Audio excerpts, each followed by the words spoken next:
All right, hey everybody, and welcome back. My name is Chris Kirkpatrick, the Safe Bet Money Guy, teaching you the secrets of the wealthy so you can avoid the stock market casino, gamble-proof your lives, and leverage your money to create the life that you love. Now, for this video, we're getting into week 2, and I know you just got through week 1, and it probably challenged a lot of what you thought to be true about money, and is giving you some different things to think about. And so, what we're going to do in this week, in this module, is really go through different things and kind of bring all of week 1 together and start diving into what your money personality is, because ultimately your money personality is why you make every decision you make. And some people call it a money personality, some people call it a lens view, some people call it a lot of other different things. But what I'm going to do is I'm going to walk through some of the most common money personalities that I see with people and just kind of guide you through and talk about what some of the strengths or bonuses are and what some of the hang-ups are for each money personality. And also, if I touch on something that maybe resonates with you, you're going to be able to have things that you can implement to actually maybe recorrect or redirect what you're doing with your money in that sense. When I was first starting off my entrepreneurial career, I actually heard a formula that really spoke to me and guides me still to this day on a lot of why I handle things the way I handle them. And that formula was change your thinking, change your actions, change your life. And if you think about it, it all makes sense, because our life, we all have somebody, or somewhere I should say, that we want to go. We have an end goal or a desired result that we want to achieve in life, whether it's more time with family, a certain amount of income, maybe it's having multiple businesses, whatever it is for you, maybe it's a combination of all the above. The reality is we all have somewhere we want to go. And Stephen Covey said it best, you got to start with the end in mind, right? And if you think about that, you have to be very intentional. And if you have that end desired result in mind, well, what leads to that, right? Our actions lead to our end results, our life goal. And what leads to our actions? Well, it's our thinking, because every action we take in life is predicated by our thinking. And so I heard this formula, change your thinking, change your action, change your life. And the reason it made such an impact on me is because I started thinking like, okay, that's great, but what is it that causes our thinking? And that's the problem, I think, with most people in this world, is our thinking, the way we're taught, is kind of messed up, because the institution of education in this country, especially in the United States, is failing us. We're not taught to be entrepreneurs. We're not taught to think outside the box, right? But the reality is we're kind of just taught to be indoctrinated into an employee system, whereas we were really built, this country was founded and built and really grew based on the backbones of entrepreneurs. And so what I say is, okay, change your thinking, change your action, change your life. That's great. However, the information that we allow into our lives is of utmost importance. The information that we allow into our lives is what dictates our thinking, ultimately. And it's never too late to change the information that you allow into your life. And that's a lot of what this course is all about, is to challenge your current thinking, give you some new thinking. And I'm not saying you're going to agree with everything. I'd love it if you did. I'm not saying you're going to agree with everything that I say.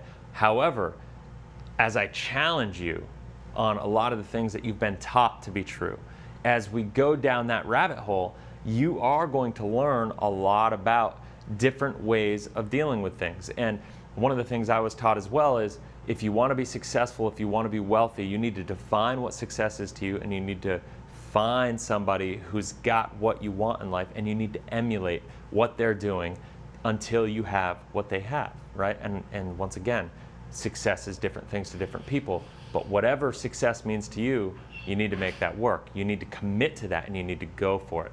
And so this whole module is about allowing different information. That's what this whole course is about. But this module is really taking a deep dive into looking at why you think the way you think, how you think the way you think, and maybe what's holding you back. So what I want to do is I want to dive into the 5 major money personalities that I see with most of the people that I kind of coach at this point in time. And so the first personality, I'm going to call it, the first personality that I see, and it's the most common, and that's why I'm putting it first, is the spender. Now, the spender is somebody who literally just wants what they want and they want it now. And unfortunately, that's how most people in this country, in this world, are taught. We're taught that, hey, you want to go get a car? Okay, go get a financing on it. Finance it for. It used to be you would finance a car for 4 years. Then it went to 5. Now it's 6. Now it's 7 years that you can finance a car for. And what does that do? It allows you to get a more expensive car, right? It allows you to get a more expensive car because it lowers the monthly payments, and you wager your future just to get that car. Now, there's all sorts of things. I mean, people put vacations on credit cards. They get houses that are too big that maybe they can't afford. They get cars that are too expensive. They go out to eat all the time. They have this standard of living and they just go for that, and they wager their future for their current lifestyle. And that's what a spender is. A spender is somebody who is spending everything they make. They're going into debt, and they're putting their lifestyle on credit, whether they realize it or not. Because, hey, maybe you can afford it, but if you're living paycheck to paycheck, which is what most people are, because the reality is 95% of Americans are not able to maintain their standard of living or on pace to maintain their standard of living when they retire, right? And so if that's the case, well, that means 95% of the people in this world are not getting the results that they want in life. And if you're not getting, if 95% of people aren't getting the results that they want in life, why would you want to do with your finances what they're doing with theirs? And so that starts with the spender mentality. And unfortunately, that's where most people fall into, a vast majority. And a lot of times what I'll say before I go into all the rest of the 4 here is that there's a blend typically of money personalities for people, but everybody always has that one predominant personality. So the spender is the most common. The avoider, number 2, is the avoider. Now, the avoider is a little bit of a different spectrum. A lot of times, the avoider falls into one of 2 categories. Either A, they've spent so much and they've put themselves in a hole, and then they start to get overwhelmed. So what do? They bury their head in the sand. They're like an ostrich who puts its head in the sand, hoping that they're not going to get eaten. But one of my favorite phrases, one of my favorite quotes of all time is, just because the ostrich buries his head in the sand doesn't mean the lion's dinner plans have changed, right? And this is no different. Like, if you've buried yourself from spending, from debt, from credit card debt, from car loans, from student loans, from just all that stuff, it's really easy to then, when the phone starts ringing for collections, when you start getting letters in the mail from collection agencies, when you're overdue on your mortgage, when you're overdue on your car payment, all that stuff, it's easy to just kind of put that stack of mail aside and not look at it, not deal with it, not want to deal with it. Now, on the other side of the spectrum, I know some people who, being an avoider is their primary personality. And they're not avoiding because they're overwhelmed and they can't deal with it. They're overwhelmed, or they're avoiding, I should say, because they just don't understand money. So maybe they make enough money, they're not financially stressed, but they cause financial stress or they cause inefficiency, and they're not getting where they want to go because they're avoiding finances, because they don't understand it.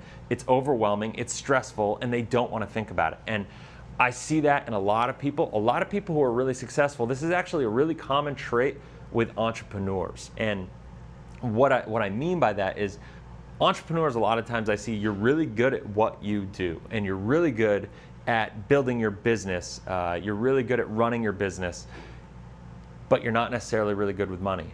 And a lot of times businesses fail because the entrepreneur, the founder, the CEO, the president of that company is just not good with their own personal finances. Unfortunately, personal finances a lot of times rip down companies because they don't know how to blend. They don't know how to make the money work in your personal life and your business life, and it all becomes jumbled.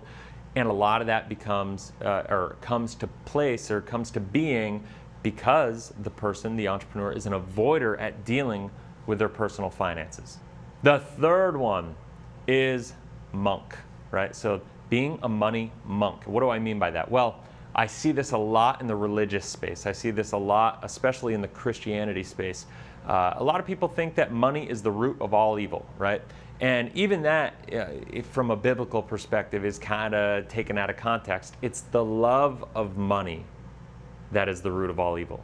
Having money is not the root of all evil. And unfortunately, here's the thing. If you believe that money is the root of all evil, how do you ever expect to attract it to you? How do you ever expect to be able to grow abundantly in your life and to build your life up so you can build others up with you. And I'm a big believer that, hey, if you are a good person, if you're watching this, and if you want to make a positive impact in the world, if you have this mindset of being a money monk, you're never going to be able to make the impact in the world that you were put here to make. And right there, that can be such a huge hurdle because it's so ingrained in those people from such a young age, for the most part, typically.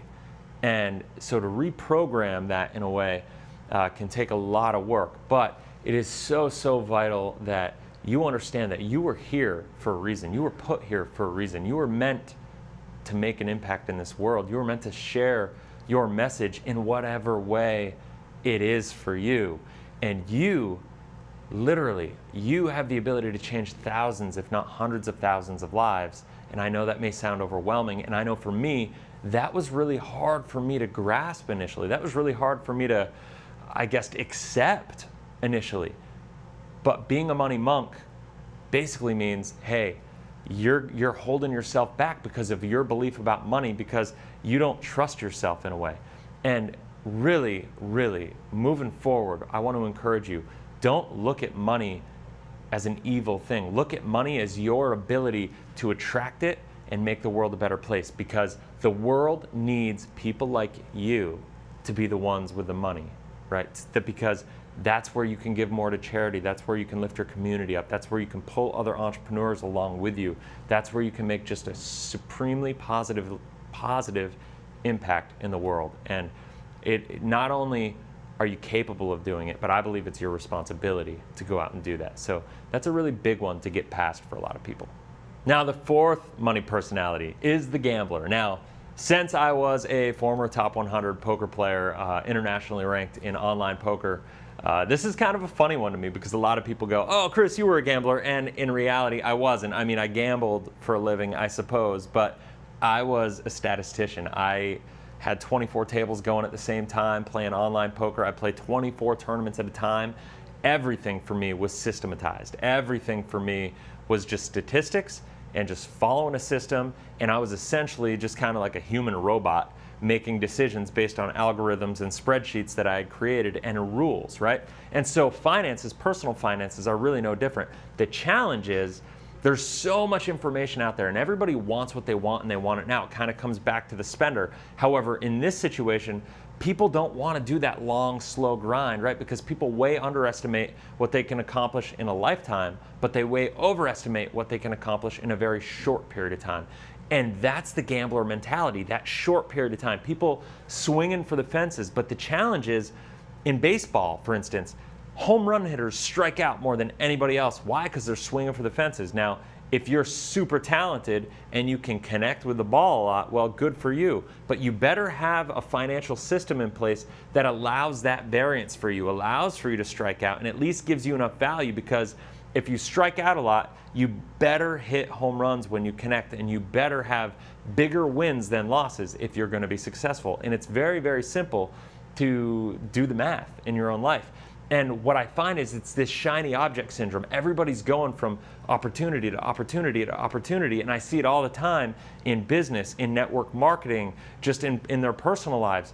We all kind of think, we're bred to think, we're marketed to think that the grass is greener on the other side, or that the problem isn't me or my determination or me sticking to something. The problem is like, oh, this opportunity just isn't good enough. So the next opportunity must be the thing that's going to get me there. But it's not the case at all. The case at all, or the truth is, if you stick to it, if you just grind it out, if you make a decision to accomplish something, make a decision to make it work, then don't quit, don't give up, make it work, go for it, right? That's what it's all about. That's how you're going to be successful. And the challenge that I find is, a lot of times there's all this stuff on the internet, there's all this stuff on social media saying, hey, you know what? More streams of income are better. And that's true. And there's a lot of studies out there that say the average millionaire has, 7 streams of income? I've heard 7 for the most part. I've heard as high as 9. But that's, people hear that and they go, well, I want to be a millionaire, so I need 7 streams of income. So I'm going to go out and have 7 streams of income somehow. the challenge, the disconnect with that statement, that phrase, that understanding is that millionaires, for the most part, didn't become millionaires by having 7 streams of income. They have 7 streams of income now because they're millionaires and they can afford it. And now they're expanding.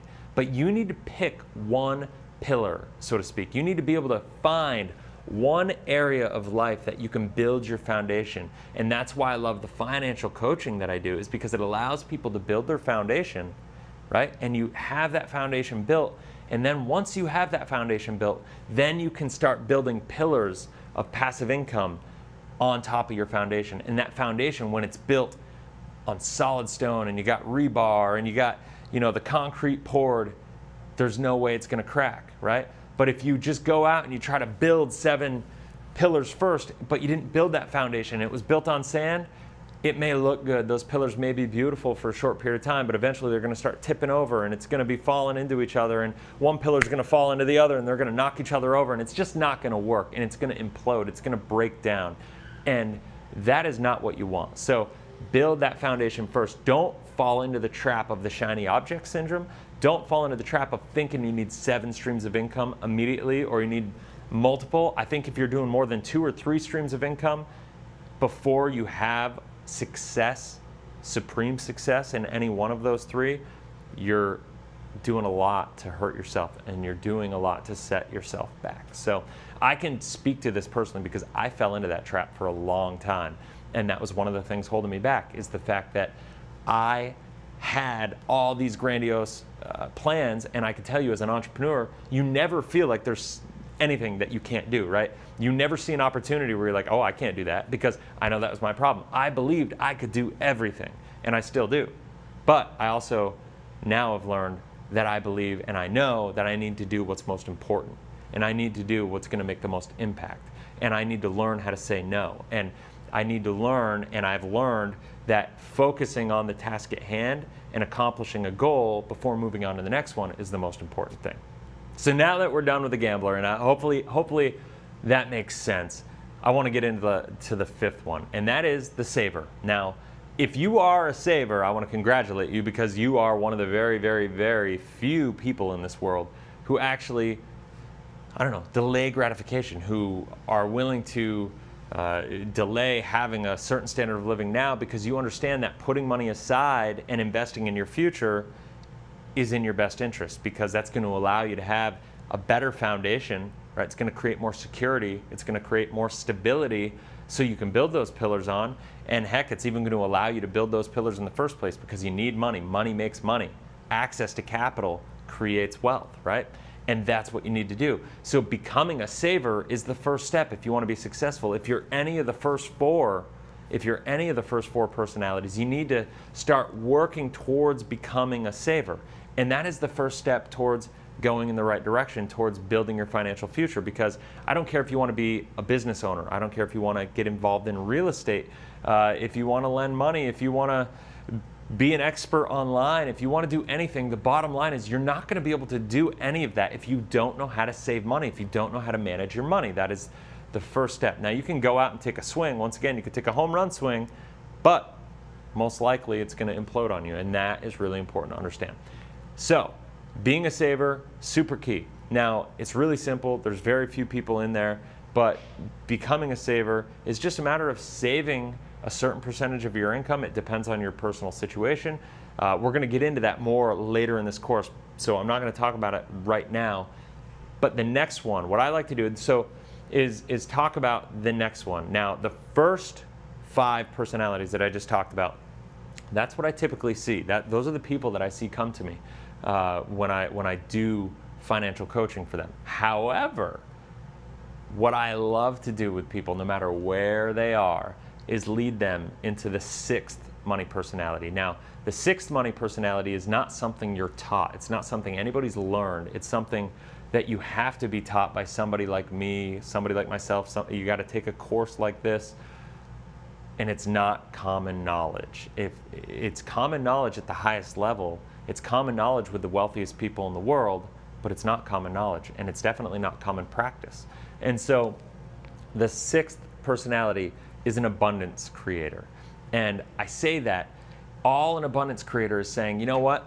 money is a tool. And what am I going to do with my money to get to where I want to go?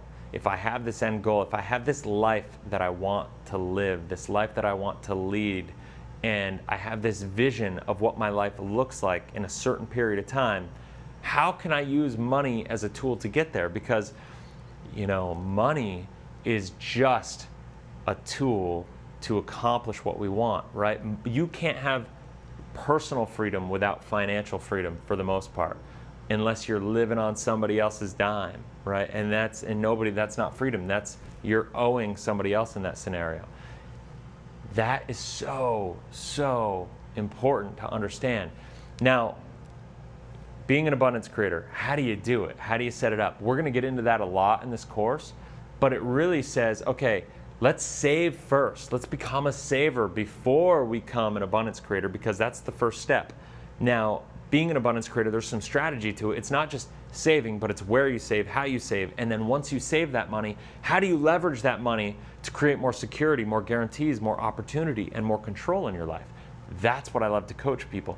I love to teach people how to use their money to more effectively and efficiently take vacations so they don't have to pay interest expenses and so they don't lose on opportunity costs, how to buy cars, how to buy their house, how to finance their businesses, how to grow their businesses, all that stuff, how to pay less in taxes, how to position themselves so they pay less in insurances, how to position themselves so no matter what, they're more secure against lawsuits, they're more secure against bankruptcies, because I know we don't like to talk about it, but you know what? When you take some risks, and you're never going to create wealth without taking some risks, unfortunately, sometimes, you strike out. And I never condone bankruptcy, but you know what? Some people fall into that, and unfortunately, it's the only way to go. So how do you position yourself so you can take these swings, try to make an impact in the world, yet be insulated and be protected against whatever comes at you? And that's what being an abundance creator is all about. And that's why I coined the term abundance banking. Because right now, most people think they only have one of two options. They think they got to keep their money in a bank so they have it safe and they have access to it and they're protected and their money is completely liquid. Or they think if they want to get a rate of return, they got to take risk. They got to put it in the stock market or buy mutual funds or do some sort of investment. And the reality is that's just what you think because that's what you've been taught. And I'm going to teach you differently. I'm going to show you different ways to kind of go about and navigate your personal financial circumstance. And I'm going to teach you how to create your own microeconomy and how you can position yourself so no matter what the economy is doing, no matter if the stock market's going up, you're good, you're safe, you're going to earn money, and you're going to be in a position to prosper. But really what happens, as I talked about in Module 1, it's when the market crashes. That's when you need to be protected.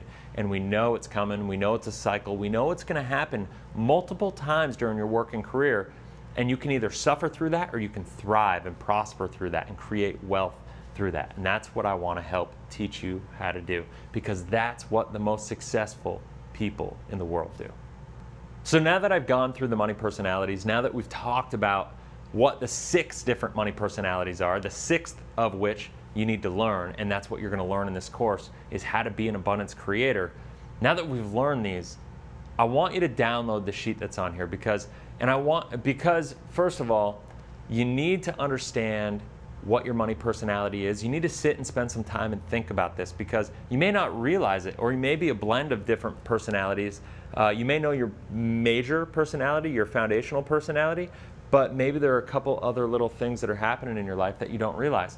And so what I want you to do is download the PDF, and it's the What Keeps You Up at Night PDF. And what this does is it gives a list of all the things that are concerning you. And I guarantee when you start going through this list and you start thinking about what worries you, what is holding you back, what concerns are really holding you back, because ultimately the greatest killer of success is fear, right? And if the reason we call it What Keeps You Up at Night is because I just know for me, when I stay awake at night or I wake up in the middle of the night, when I have something bothering me or I have ideas or I have stress, I can't sleep. I wake up in the middle of the night, I get stressed out, and I promise you, like, I know people can relate to that. And so if there's anything on this list that worries you, mark it down. Keep it at the front of your mind as you're going through this course, because I promise you, if it's on this list, we can address it through this course. And that's what I want to be able to do for you, because no matter where you are, if you're a saver right now, if you're one of the few savers who are taking this course, guess what? You're going to be awesome. You're going to be able to use this course and accelerate your wealth potential, accelerate your growth on a level that I don't even know how to tell you. It'll be awesome. It'll give you more security, more guarantees, more opportunity, and more control with your money, and you're going to be able to be leveraged so you can actually have your wealth compound at a level that you probably didn't think was possible. However, if you're any of the other money personalities and you're in a position where you feel like you don't know what you can do to get ahead, you feel like you're just swinging for the fences constantly, or you're just struggling, you can't even take a home run swing because you can't get your feet under you, and you can't feel like you can even start taking steps and put one foot in front of another. If you're in debt, if your credit stinks, if you just need to start by building that foundation, we're also going to deal with that. And actually, that's what week 3, module 3 is going to be all about, is getting that debt monkey off your back. And now, even if you're not super stressed in debt, it's all about living efficiently. It's all about your finances being efficient and operating efficiently for you, so you can leverage the money as the tool that it is to get to where you want to go. So I hope that helps, guys. In the next couple of videos, we're going to get into some really fun stuff. We're going to start putting this stuff into action, taking steps, and talking about what your why is, and just really, really starting to put this plan into action. But it's really important that we go through this foundational stuff, because if you don't understand why I'm suggesting and making the suggestions later in the course that I'm going to make to you, if you don't understand why and have all this stuff down in your brain, in your heart, in your soul, you're not going to implement it. And I don't want to share stuff with you if you're not going to implement it, or that I know you're not going to be able to take and make a positive impact in your life. So anyway, I hope this helps, guys. Until next video, live abundantly, live efficiently, live Life 180. Take care.